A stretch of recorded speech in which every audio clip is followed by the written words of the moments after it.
சற்று முன் மக்கள் மசோதா கட்சியின் மாநில தலைவர் டாக்டர் எம் மாயா வெங்கடேசன் அவர்கள் நமது புலன் விசாரணை செய்திகளில் நேரலையில் இருக்கிறார். அனைவருக்கும் எனது மனமார்ந்த வணக்கம். இதில் தான் வருது. இதை தான் சுத்தகரிப்புன்னு சொல்லி பண்ணிட்டு சொல்கிறாங்க. இதில் ஃபுல்லாக ஆகணும். இதில் ஃபுல்லாகி இது இதுலேருந்து இந்த பக்கம் வரணும். இந்த பக்கம் இது அந்தாண்ட வாக்கியா இதில் இன்னும் எவ்வளோ ஃபுல்லாகும். நிறைய ஃபுல்லாக வேண்டியது ஆகலை. ஏன் ஆகலைன்னா எல்லாத்தையும் வாய்க்காலில் திறந்து விட்டுறாங்க. இதுக்கு பல கோடி ரூபா மெயின்டெனன்ஸ் இருக்குது. இந்த பல கோடி ரூபாயை கையாளப்பட்டிருக்கு. அதாவதோ இல்லையோ மக்களுடைய சுகாதாரம் எவ்வளோ வீணாக போது கெட்டு போகுது பாருங்கள். இந்த ஃபுல்லாக இவ்வளோ கழிவும் சத்தான வாய்க்கால தான் போகுது.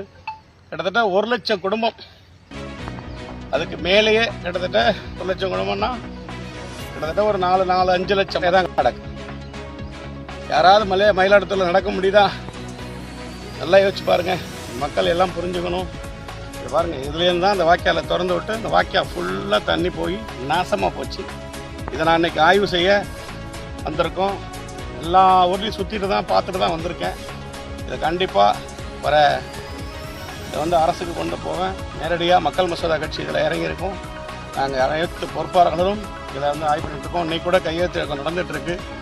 இது வெற்றி அடைந்து மக்களுக்கு சுகாதாரமாக இதுலேருந்து தண்ணி அந்தாண்ட சாக்கடை தண்ணி வராத அளவுக்கு நிற்க முடியலங்க. நெஞ்சடைப்பு வந்துடும் போல் இருக்கு. இதனால இப்போ இங்கேயே எப்படி இருக்குன்னா இப்போ அங்கே எப்படி இருக்கும் பாருங்கள். எல்லாம் வாய்க்கா பக்கத்தில் போர் அடிக்குது, தண்ணி வருதுங்கிறாங்க. ஒரே நாத்தமாக இருக்குங்க ஏங்கிறாங்க. என்ன எவ்வளோ அநியாயம் பாருங்க, எவ்வளோ பாருங்க. அதனால் எவ்வளோ பெருசாக இருந்து என்ன பிரயோஜனம்? என்ன மாதிரி மெயின்டெனன்ஸ் பண்ணலாம், எவ்வளோ அழகாக பராமரிக்கலாம் தெரியுமா? யாரும் அதை கண்டுக்கிறதில்ல. இதை விரைவில் மக்கள் மசோதா கட்சி இதை கண்டிப்பாக இதை ஆய்வு பண்ணி உரிய நடவடிக்கை எடுத்து இதை வெற்றிகரமாக முடிப்பேன் என்று உங்கள் அனைவரோடும் நான் சொல்கிறேன். மக்கள் அனைவரும் உங்களுக்காக நீங்கள் ஒத்துழைப்பு கொடுக்கணும். இது கண்டிப்பாக ஒத்துழைப்பு கொடுப்பீங்கன்னு நினைக்கிறேன். கையெழுத்து நடந்துகிட்ருக்கு. எல்லாமே நீங்கள் கையெழுத்து போட்டு உங்களுக்கு உங்கள் சுகாதாரம் நம்ம சொல்லக்கூடாது. நம்மளும் இதில் முயற்சி எடுக்கணும். கண்டிப்பாக இதை வெற்றி அடையும் என்று நம்புகிறேன். விடைபெற்றேன். வணக்கம். இதுதான்